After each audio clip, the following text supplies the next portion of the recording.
আপনার বাবা ইহুদি কিন্তু মা অন্য ধর্মের, তাইলে আপনি দুনিয়াতে আসলে আপনি ইহুদি হবেন? কত বড় ডাকাত, খেয়াল করছেন? কেউ চাইলে ওদের ধর্মে ঢুকারও সুযোগ নাই। কিন্তু ইসলামে কি এগুলো আছে? কথা বলেন।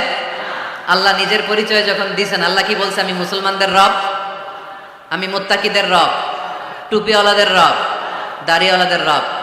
তিনি বলেছেন রব্বুল আলামিন। কি বলেছেন? রব্বুল আলামিন, আমাদের রব্বুল আলামিন। পড়েন, রব্বুল আলামিন, আমাদের রব্বুল আলামিন। কে দিয়েছে আকাশ নদী অবাক প্রকৃতি, কে দিয়েছে ঘুমন্ত রাত মিষ্টি প্রভাতী, কে গড়েছেন আকাশ মাটি অবাক প্রকৃতি, কে দিয়েছে ঘুমন্ত রাত মিষ্টি প্রভাতী। বিশ্ব নিখিলকার ইশারার ক্ষমতার অধীন, বিশ্ব নিখিলকার ইশারার